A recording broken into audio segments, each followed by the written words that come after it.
अल्लाह ताला ने जिब्राइल अलैहिस्सलाम के जरिए हजरत मोहम्मद सल्लल्लाहु अलैहि वसल्लम को खबर दी, तुम्हारे प्यारे सहाबी हजरत बिलाल रजी अल्लाहु अन्हु अब सिर्फ 7 दिन जिंदा रहेंगे और 7 दिन बाद उनका इंतकाल हो जाएगा।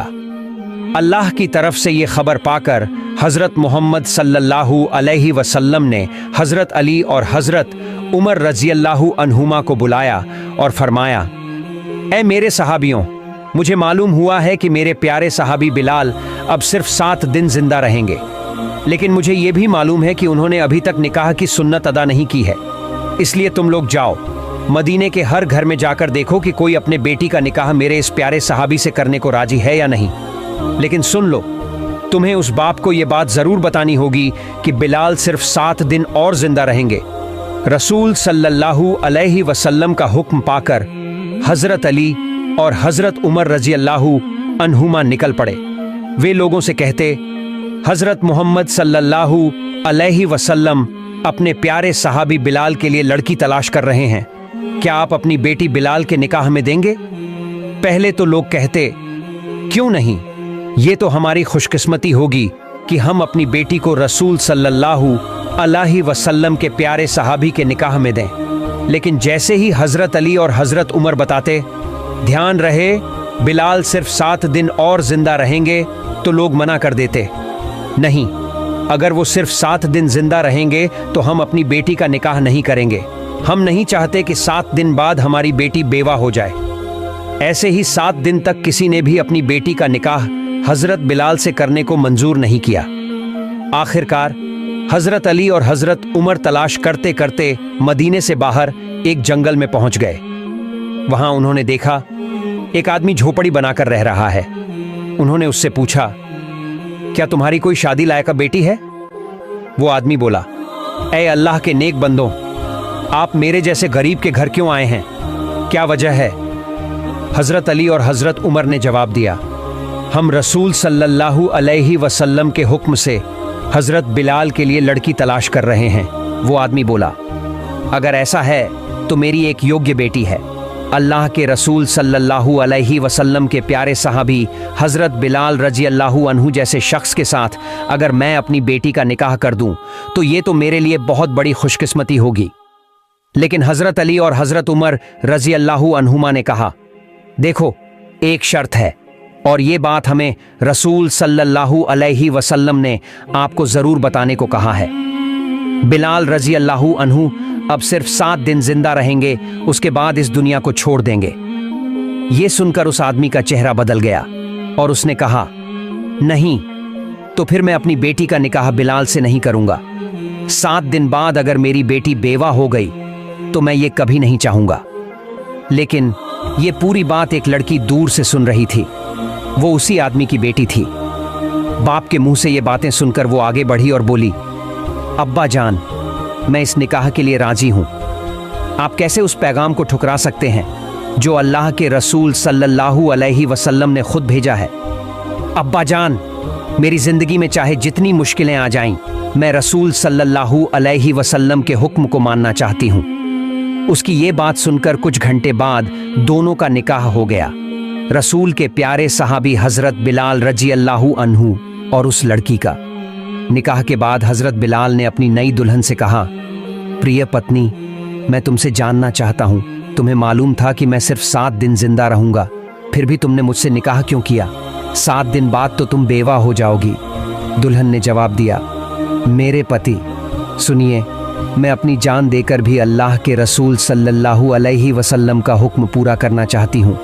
इस हुक्म को मानकर मैं खुद को खुशनसीब मानती हूँ और आपके जैसे रसूल सल्लल्लाहु अलैहि वसल्लम के प्यारे सहाबी को पति पाना किसी भी औरत के लिए बहुत बड़ी दौलत है और अल्हम्दुलिल्लाह मैं वो औरत हूँ। फिर 7वें दिन हजरत बिलाल ने अपनी पत्नी से कहा, बीवी, आज रात ही मेरा इंतकाल होगा। मौत से पहले मेरा मन हो रहा है कुछ रोटी खा लूं। तुम पड़ोसी के घर से थोड़ा आटा ले आओ और मेरे लिए रोटियां बना दो। पत्नी ने 7 रोटियां बनाई और उनके सामने रखी। इतने में घर के बाहर एक भिखारी ने आवाज दी, ऐ घर के मालिक, मैं कई दिनों से कुछ नहीं खाया हूं, बहुत भूखा हूं, मुझे कुछ खाने को दे दो। हजरत बिलाल ने जब देखा कि दरवाजे पर भूखा इंसान खड़ा है तो उन्होंने अपनी आखिरी ख्वाहिश पूरी करने के बजाय सारी रोटियां उसी भिखारी को दे दी।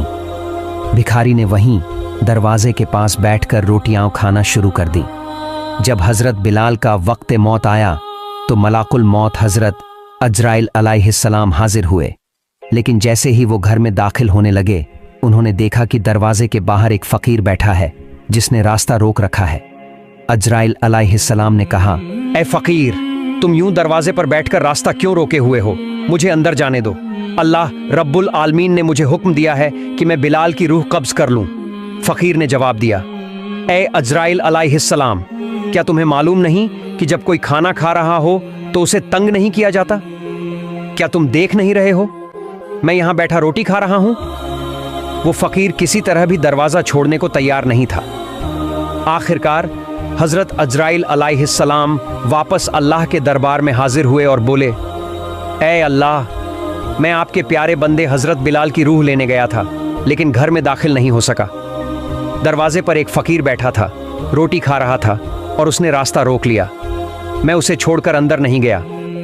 अल्लाह रब्बुल आलमीन ने फरमाया, ए अजराइल, दरवाजे पर जो बैठा खा रहा है वो मेरा बहुत प्यारा बंदे है।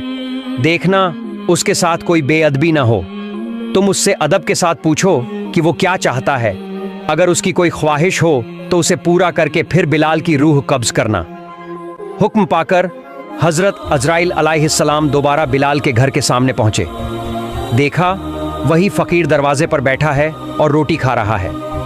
अजराइल अलैहिस्सलाम बोले, ए अल्लाह के प्यारे बंदे, बताओ तुम क्या चाहते हो? क्या करूं जिससे तुम दरवाजे से हट जाओ? अल्लाह ने कहा है कि जो तुम चाहोगे वही किया जाएगा। फकीर बोला, बिलाल ने मुझे 7 रोटियां दी हैं और अल्लाह ताला ने फरमाया है कि जो एक नेकी करता है उसे 10 गुना इनाम मिलता है। तो मैं चाहता हूं इन 7 रोटियों के बदले बिलाल को 70 साल की जिंदगी और दे दी जाए। अजराइल अलैहिस्सलाम ने कहा, यह तो मुमकिन नहीं। अल्लाह रब्बुल आलमीन ने मुझे हुक्म दिया है कि बिलाल की रूह कब्ज करूं। मैं उनकी उम्र कैसे बढ़ा सकता हूं? हाँ, इसके अलावा तुम जो चाहो अल्लाह तुम्हें दे देंगे। फकीर बोला, नहीं, मुझे दुनिया का कोई माल दौलत या आराम नहीं चाहिए। मैं सिर्फ यही चाहता हूं कि रसूल सल्लल्लाहु अलैहि वसल्लम के प्यारे सहाबी बिलाल की उम्र 70 साल और बढ़ा दी जाए। अजराइल अलैहिस्सलाम ने कहा, तुम्हारी ये मांग मैं पूरा नहीं कर सकता। फकीर ने जवाब दिया, अजराइल, अल्लाह ताला ऐसा कोई काम नहीं है जो न कर सके। अगर अल्लाह बिलाल की उम्र 70 साल नहीं बढ़ाएंगे तो मैं भी 70 साल यहीं बैठा रहूंगा और रोटियां खाता रहूंगा। इस तरह न तुम अंदर जा पाओगे न ही उनकी रूह कब्ज कर सकोगे, क्योंकि मैं यहां से हटूंगा ही नहीं। रसूलुल्लाह ने एक हदीस में फरमाया, इस दुनिया में अल्लाह ताला के ऐसे कुछ बंदे होते हैं कि अगर वे अल्लाह ताला के नाम पर कसम खाकर कोई बात कह दें तो अल्लाह ताला जरूर उनकी बात पूरी करते हैं। हजरत बिलाल रदियल्लाहु अन्हु के दरवाजे के सामने जो फकीर बैठे थे वे थे अल्लाह और उसके रसूल के दीवाने हजरत ओवैस करनी रहमतुल्लाह अलैह।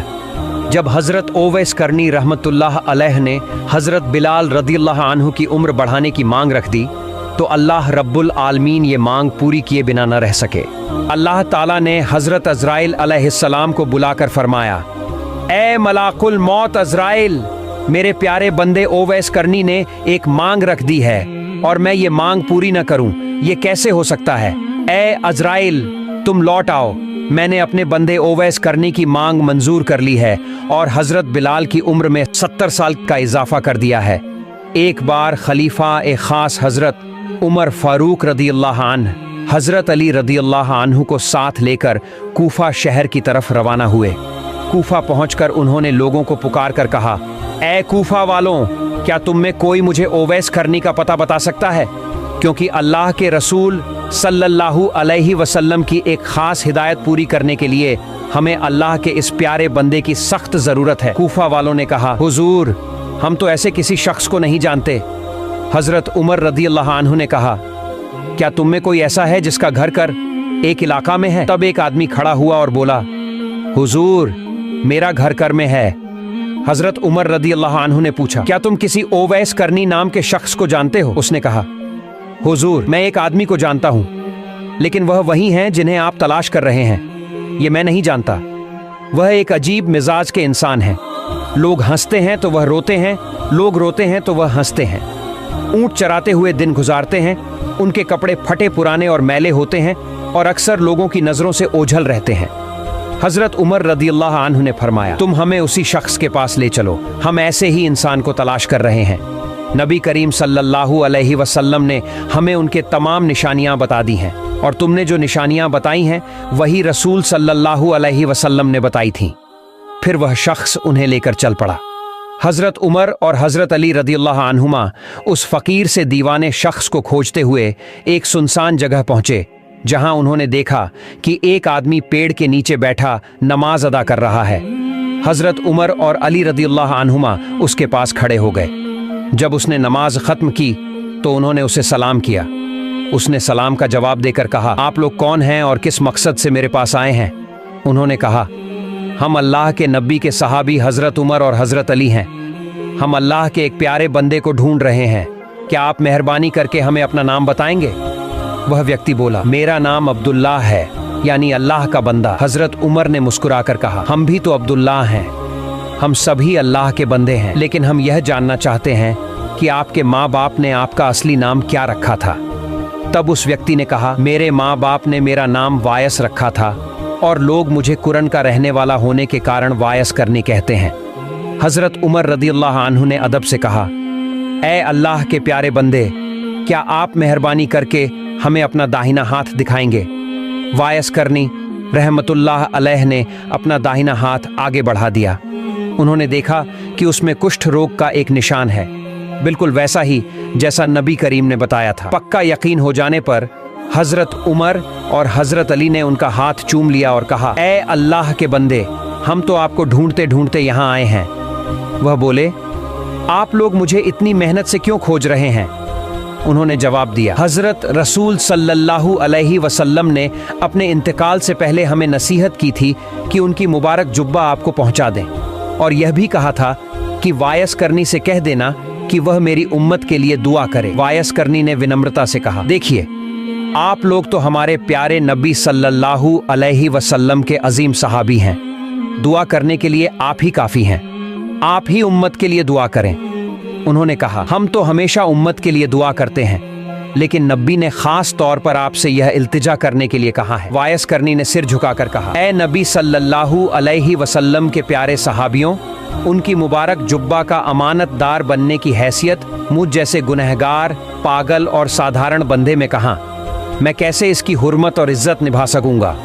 उन्होंने जवाब दिया, जब नबी ने आपको यह अमानत दी है तो उन्होंने आपके लायकियत को जानते हुए ही कहा होगा।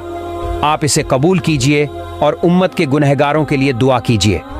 फिर हजरत वायस करनी ने नबी सल्लल्लाहु अलैहि वसल्लम की मुबारक जुब्बा ली और कहा, आप लोग यहीं ठहरें, मैं अपने दयालु रब से तन्हाई में कुछ बातें कर लूं। इतना कहकर वह एक पेड़ के नीचे गए, सजदे में गिर पड़े और अल्लाह ताला का शुक्र अदा करने लगे और फिर गहरी मुनाजात करने लगे। ऐ अल्लाह, तेरे प्यारे हबीब ने अपनी मुबारक जुब्बा मेरे पास भेजी है और यह भी कहा है कि मैं उनकी मुस्तफा मुस्तफा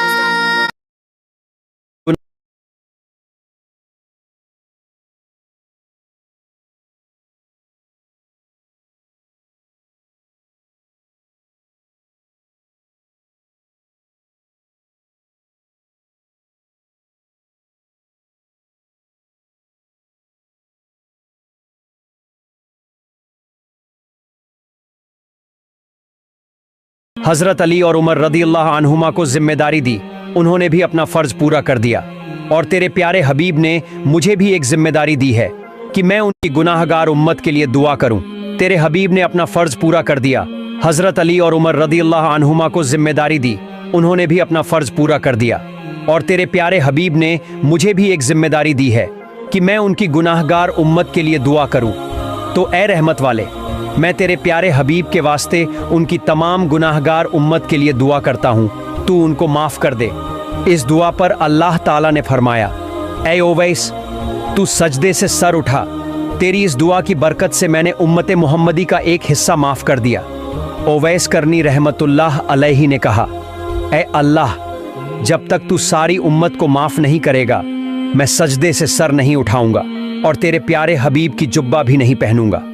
अल्लाह ताला ने फरमाया, ए ओवैस, तेरी दुआ की वजह से मैंने उम्मत मोहम्मदी का 1/3 गुनाह माफ कर दिया, अब तू सजदे से सर उठा। ओवैस करनी रहमतुल्लाह अलैहि ने फिर कहा, ए अल्लाह, जब तक तू अपने प्यारे हबीब की पूरी उम्मत को माफ नहीं करेगा मैं सजदे से नहीं उठूंगा और उनकी जुब्बा भी नहीं पहनूंगा। अल्लाह ताला ने फरमाया, ए ओवैस, तेरी दुआ की वजह से मैंने उम्मत के आधे गुनाह माफ कर दिए, अब तू सजदे से सर उठा। ओवैस करनी रहमतुल्लाह अलैहि ने कहा, ए अल्लाह, तू पूरी उम्मत को माफ कर दे तभी मैं सर उठाऊंगा। उधर हजरत उमर और अली रदियल्लाहु अन्हुमा काफी देर से खड़े खड़े थकने लगे, यहां तक कि थोड़ा बेचैन हो गए।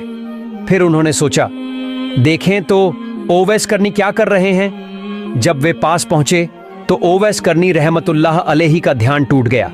उन्होंने अफसोस के साथ कहा, अगर आप लोग बस एक लम्हा और रुक जाते तो मैं अल्लाह से सारी उम्मत के गुनाह माफ करवा लेता, लेकिन आपके आने से मेरा ध्यान टूट गया और मैं वो मकाम हासिल नहीं कर सका। यह सुनकर हजरत उमर और अली रदियल्लाहु अन्हुमा अफसोस करने लगे और तौबा की, ए अल्लाह, तेरे प्यारे बंदे का ध्यान तोड़ने के लिए हमें माफ कर दे। फिर हजरत अली रदियल्लाहु अन्हु ने ओवैस करनी रहमतुल्लाह अलैहि से पूछा, ए अल्लाह के बंदे, आप अल्लाह के रसूल से इतनी मोहब्बत करते हैं, फिर भी उनकी जिंदगी में मदीना आकर उनसे मुलाकात क्यों नहीं की। ओवैस करनी रहमतुल्लाह अलैहि ने मुस्कुराकर कहा, अच्छा, आप लोग तो हमेशा हजरत मोहम्मद सल्लल्लाहु अलैहि वसल्लम के पास ही रहते थे, जरा बताइए उनके मुबारक चेहरे पर जो भौहें थीं वो जुड़ी हुई थीं या उनके बीच में फसला था। तब हजरत उमर और अली रदियल्लाहु अन्हुमा ने कहा, ए अल्लाह के प्यारे सहाबी, हमने तो उनके सम्मान और मर्यादा के ख्याल से कभी उनकी ओर नजर उठाकर भी नहीं देखा। वाइस करनी रहमतुल्लाह अलैह ने कहा, रसूल करीम सल्लल्लाहु अलैहि वसल्लम को मैंने कभी नहीं देखा,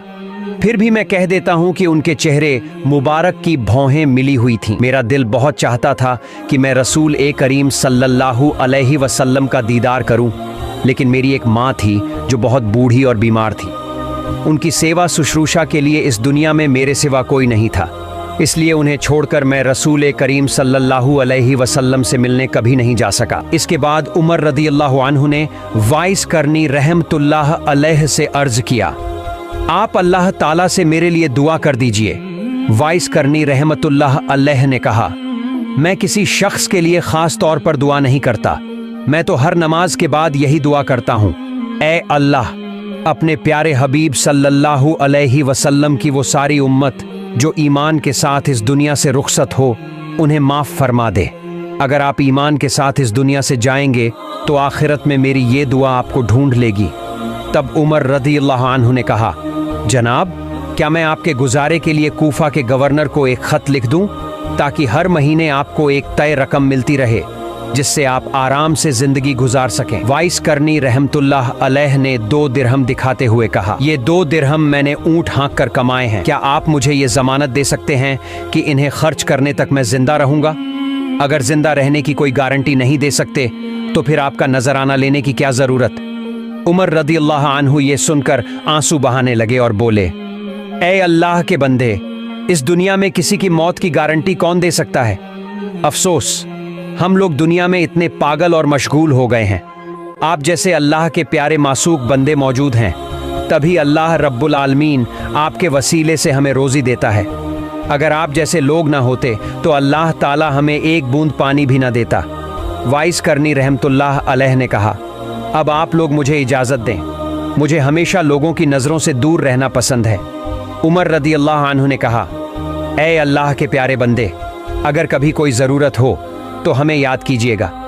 वाइस करनी रहमतुल्लाह अलैहि ने जवाब दिया, ए अल्लाह के प्यारे सहाबी, अल्लाह ही मेरा सबसे अच्छा सहारा है, मैं अपनी हर ज़रूरत उसी के सामने रखता हूँ, दुनिया के किसी भी बड़े से बड़े मखलूक के सामने नहीं। यह कहकर वाइस करनी रहमतुल्लाह अलैहि उनसे विदा लेकर चला गया। बयान किया जाता है कि एक बार वाइस करनी रहमतुल्लाह अलैहि कुछ लोगों के साथ एक जहाज में सफर कर रहे थे। जब जहाज समंदर के बीच पहुंचा तो जबरदस्त तूफान और बारिश शुरू हो गई। सभी लोग घबरा गए, शायद जहाज अब डूब ही जाएगा। लोग चीख चीख कर अल्लाह रब्बुल आलमीन से दुआ करने लगे। तभी उन्होंने देखा कि उसी तूफान और बारिश के बीच एक फकीर समंदर में उतर गया। हैरत की बात यह कि वो समंदर के पानी में सज्जादा बिछाकर नमाज पढ़ने लगा। सभी समझ गए ये अल्लाह के प्यारे बंदे हैं। वे पुकारने लगे, ऐ अल्लाह के दोस्त, हमारे लिए दुआ कीजिए ताकि अल्लाह हमें इस मुसीबत से बचा ले। तब वाइस करनी रहमतुल्लाह अलैहि ने कहा, तुम सब अपना माल और दौलत छोड़कर पानी में उतर जाओ। अगर तुमने माल की मोहब्बत छोड़ दी तो अल्लाह तुम्हारी जान बचा लेगा, वरना तुम यहीं जहाज के साथ डूब जाओगे। कई लोग यकीन नहीं कर पाए। सोचने लगे अगर पानी में उतरेंगे तो डूबकर मर जाएंगे, और अगर जहाज में रहे तो थोड़ी देर बाद जहाज भी डूब जाएगा। आखिरकार कुछ लोगों ने फकीर की बात मान ली, अपना माल छोड़कर पानी में उतर गए। हैरानी ये कि वे डूबे नहीं और जहाज वाकई डूब गया। फकीर ने कहा, तुमने माल की मोहब्बत छोड़ दी, इसलिए अल्लाह ने तुम्हारी जिंदगी बचा दी। अगर मोहब्बत नहीं छोड़ते तो जहाज के साथ तुम भी डूब जाते। इसके बाद वह फकीर सबको लेकर समंदर के किनारे पहुंचा। लोग कहने लगे, ऐ अल्लाह के दोस्त, हम ये माल गरीबों में बांटने के लिए ले जा रहे थे। अगर हमें वापस मिल जाए तो हम वादा करते हैं वो माल फिर से गरीबों में बांट देंगे। फकीर ने पूछा, क्या सच में वादा करते हो? सब बोले, हाँ अल्लाह की कसम। फकीर ने दोनों हाथ उठाकर दुआ की, ऐ अल्लाह, इनका जहाज और माल वापस कर दे। दुआ खत्म होते ही सबने देखा जहाज किनारे पर आ लगा है। सबकी आंखें फटी की फटी रह गईं और सब ने मिलकर अल्लाह का लाख लाख शुक्र अदा किया। प्यारे साथियों, ये फकीर कोई और नहीं बल्कि हजरत वाइस करनी रहमतुल्लाह अलैहि थे। उन्होंने अपनी जिंदगी में ऐसी अनगिनत करामात दिखाई। हम सबको उनकी जिंदगी से सबक लेना चाहिए। प्यारे दोस्तों, अगर आपको यह कहानी अच्छी लगी तो प्लीज हमारे चैनल को सब्सक्राइब जरूर करें और कमेंट बॉक्स में अल्लाह का नाम जरूर लिखें, और हाँ, लाइक भी जरूर करें। आमीन।